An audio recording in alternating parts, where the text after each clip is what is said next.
To me, what was such a tremendous victory was beyond politics, was the cultural victory. And I think the cultural victory cannot be overstated. I think it was, as our friend would say, it was huge.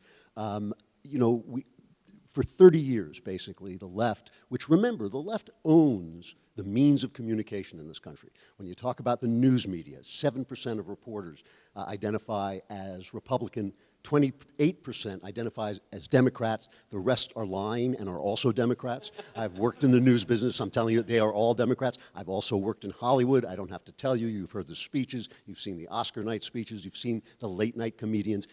All of it owned by the left. And of course, social media now, Twitter, Facebook, Google, owned by the left. The academy, you tell me, you know, how many of your professors come in with a MAGA hat in the morning? So you've got this amazing, amazing monopoly of leftist thought, pumping out leftist information. And the way they do it is not by debating, not by presenting ideas, but by demonizing everybody else. You're a fascist, you're hateful, you're a Nazi, you're a racist especially. You know, you say, oh, I want the border secured, you're a racist.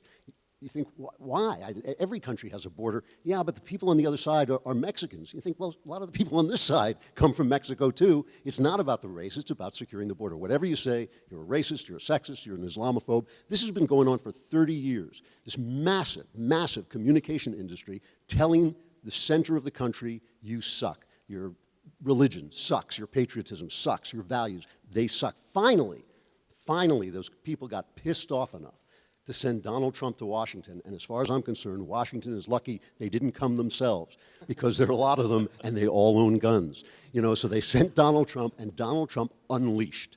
Sometimes, for me, I'm a gentleman, sometimes a little rude, but still, he unleashed, and he told them, you're fake news, you lie. I don't care if you call me racist. I'm gonna say what I have to say. He was a classic American. That is the way Americans are. They speak their minds. They don't get bullied. They don't get shut up. So this communication industry for the last 2 years unleashed. They unleashed this incredible tide. You know, we're living in it's the Holocaust. They were literally publishing articles in major newspapers saying, this is like Hitler. And you'd look out the window and think, you know, have you read any history? Do you know what it was like under Hitler? It's not like Hitler. They're telling women they're living in the Handmaid's Tale, which I love. You know, like they're publishing this in the New Yorker, which means that upper class, wealthy women think they're living in that Handmaid's Tale. You know, they're sitting out in Martha's Vineyard with a skinny latte or whatever, you know, smoking a cigarette in a holder going, God, you know, it's just like the Handmaid's Tale. So all of this for 2 years, you know, Kavanaugh is a rapist. You know, you notice that just disappeared.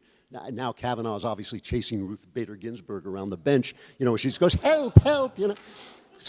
So all of this nonsense has been pouring down, trying to seize the imagination of the country, trying to demonize, and they're not just demonizing Trump, they're demonizing the people who voted for Trump. You know, Paul Krugman the other day wrote an article saying there's no such thing as a Republican with a conscience.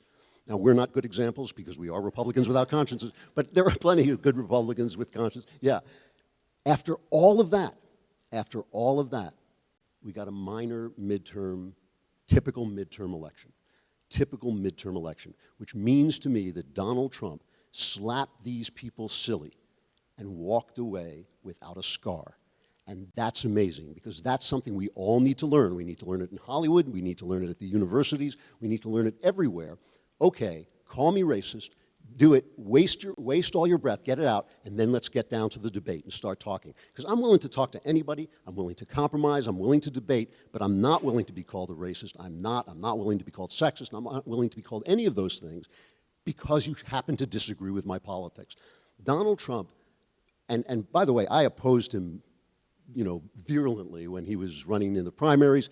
He has brought this culture, turn this culture around. This could be a turning point in this culture where he has made these people irrelevant.